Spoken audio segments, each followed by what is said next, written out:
கிறிஸ்தவம் கோயில் கட்டுறாங்க, கிராண்டா கட்டுறாங்க, மீட்டிங்ஸ் போடுறாங்க, டெலிகாஸ்ட் பண்றாங்க, எல்லாம் மோரலா இருக்கிறாங்க, எல்லாமே ரைட், எல்லாமே சரியா இருக்குது. ஆனா மேஜரா ஒண்ணு மிஸ் பண்ணிட்டாங்க. கிறிஸ்டியானிட்டி ஒண்ணு மிஸ்ஸிங். கிறிஸ்டியானிட்டிக்குள்ள என்ன மிஸ்ஸிங் சொன்னா, ட்ரூ காஸ்பல் அல்லது உண்மையான சுவிசேஷத்தை கிறிஸ்தவம் சொல்ல தவறிவிட்டது. அது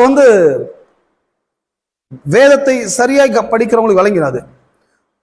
உண்மையான சுவிசேஷம் ட்ரூ காஸ்பல்ன்றாங்க. அந்த உண்மையான சுவிசேஷம் எது? உண்மையான சுவிசேஷம் நான் ஏற்கனவே சொன்னல்லவா, இந்த சுவிசேஷத்தை கிறிஸ்தவர்கள் அறிவிக்கிறாங்க. கிராமங்கள் தோறும், நகரங்கள் தோறும், பட்டணங்கள் தோறும் சுவிசேஷத்தை அறிவிக்கிறாங்க. அங்க பேனர்லயே போடுறாங்க, சுவிசேஷ கூட்டங்கள் போடுறாங்க.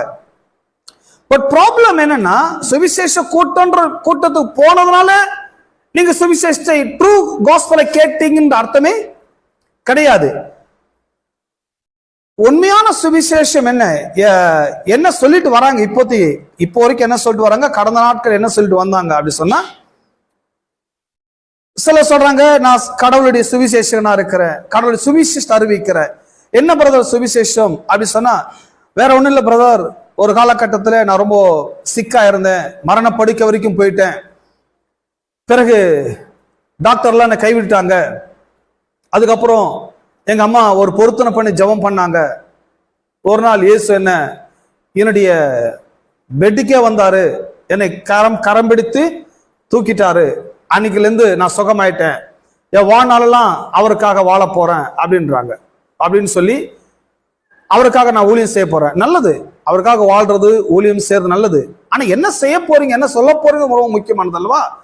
இவங்க போய் சுவிசேஷத்தை என்ன சொல்றாங்க, இப்படியாக நான் 20 ஆண்டு காலம் காச நோயினாலோ அல்லது கேன்சராலேயோ நான் போராடிட்டு இருந்தேன், மரண படுக்கை வரைக்கும் போயிட்டேன், டாக்டர்ஸ் எல்லாம் கைவிட்டுட்டாங்க. ஜனங்க பாருங்க, அந்த மாதிரி ஒரு இன்சிடென்டான ஒரு ஸ்டோரிய ஆன்னு கேட்பாங்க. ஏன்னா அந்த நோயினாலே பயம், அந்த நோயில இவர் பாதிக்கப்பட்டு வந்திருக்கிறாரு, இவர் எப்படி ஹீல் பண்ணார் காட்.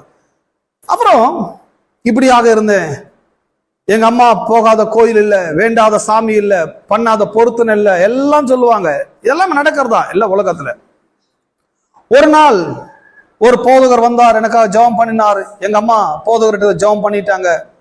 அன்று இரவுலே நான் சொப்பனத்தில் ஒன்று கண்டேன், ஒரு வெள்ளை அங்கேயே நான் பார்த்தேன், அவருடைய கையை நான் பார்த்தேன், அப்படியே நான் தூக்கிட்டாரு, அணிலிருந்து நான் ஹீல் ஆயிட்டேன். டாக்டர்ஸே ஆச்சரியப்பட்டாங்க.